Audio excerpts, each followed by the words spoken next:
My name is Opal Walden, and I am a part of Shawnee Mission West Tech Crew. I'm not sure how much people know about Tech Crew or the different aspects of the year because most people only know about our musicals. We have 5 shows a year. We have one fall musical, and then we have a winter drama and a spring comedy. Then we also have 2 repertory shows throughout the year. Currently, we are preparing for our winter show, The Heiress. There are a lot of complex details in this show. That means that our actors are working tirelessly to complete the set behind me. We also have so many tech members, and they often don't get mentioned. So I want to do some interviews with tech and actors from The Heiress. My name is Phoebe, and I'm a stage manager. Stage managers kind of like oversee like a lot of the production process, and when we get a little later into the rehearsal process, we kind of like take the reins from the director. My name is Gwyneth Trulove, and I play Lavinia Pennyman. This show, it is about the life and the love of Catherine Sloper and her life through its hardships. My name is Jasper Roberson. I'm the assistant stage manager and the student technical director. So set building is the whole set is student built. So we have a supervisor who will come in and design the set, and then we will build everything from scratch using our platforms we have. My name is Zoe Quick, and I play Marion. We get here like after class, and we honestly goof around for a little bit until Mr. Jeanette comes in, and then he kind of, reels us up and makes us start. So I'm on stage some, but not all the time. So usually I'll just like wait backstage in the wings until it's my scene and I'm called to be on. Otherwise, I'm just watching, maybe taking notes, seeing how everything's going, as the other people are getting their notes and directions from Mr. Jeanette on stage. My name is Peter, and I play Morris Townsend. This show is about a girl who's trying to find true love, but her dad has convinced her that for many years that no guy is going to like her and will only like her for her money. My name is Talise Myers. I am the Lights Crew chief. A typical day in Lights Crew kind of looks like we come in around 10 a.m. on a Saturday and we set up lights, different kinds of lights. We kind of check making sure that everything is working, and if we have the right materials in order to record and everything, then we can just sit down in the booth. We all come together and we start recording, pressing a bunch of buttons, and we all talk together, talk about what scenes and what specific things that are needed for each cue. I am Malachi Sharba, and I am the sound crew chief. A typical day for our rehearsals is we would come in right after school and we would come up here to our booth and we would boot all of our stuff up, and then we would go back into the lights booth and we would grab all of our mics and batteries, and then we would come back out and just get all of our mics ready and then take them down to the stage and get all of the actors' mic, and then we would run through our mic check, and then we would just run through rehearsals as normal, just going to all of the scenes and just regulating the sound. Techies often don't get the recognition that they deserve, so we wanted to make sure that we acknowledge all of them.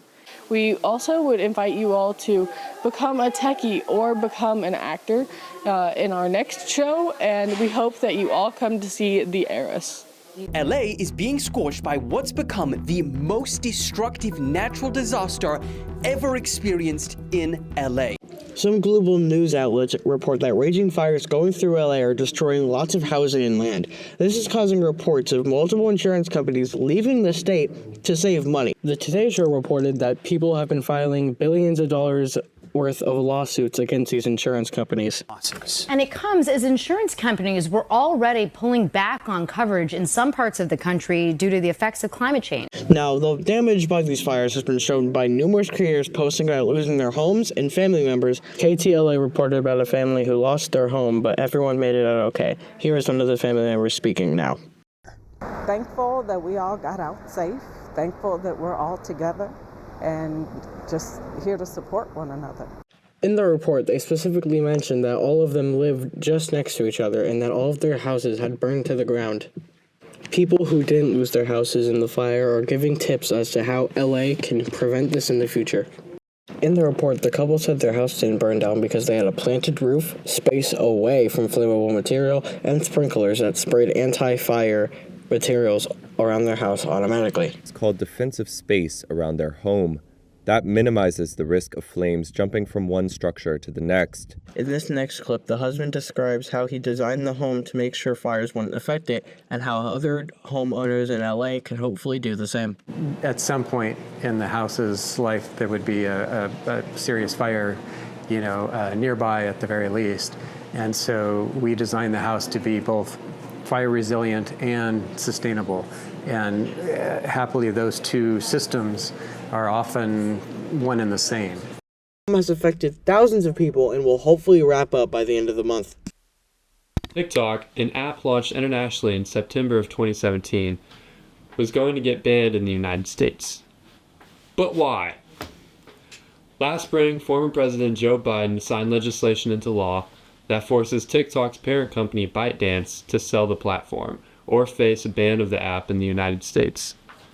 The government has claimed that TikTok is a threat to national security and that it is handing over users' data to China. Have you ever been a member of the Chinese Communist Party? Senator, I'm Singaporean. No. Have you ever been associated or affiliated with the Chinese Communist Party? No, Senator. Again, I'm Singaporean. Let me ask you some hopefully simple questions. For around 12 hours on January 19th, TikTok was inaccessible for all Americans, as when you open the app on your phone, a pop-up message letting the user know that they can't access it popped up, only for it to be unbanned later that same day. On behalf of everyone at TikTok and all our users across the country, I want to thank President Trump for his commitment to work with us to find a solution that keeps TikTok available in the United States. We are grateful and pleased to have the support of a president who truly understands our platform, one who has used TikTok to express his own thoughts and perspectives, connecting with the world and generating more than 60 billion views of his content in the process. But I wouldn't say TikTok is completely safe. Still on the chopping block, seeing as the ban wasn't lifted, it was just delayed at least 75 days. This is a strong stand for the First Amendment and against arbitrary censorship.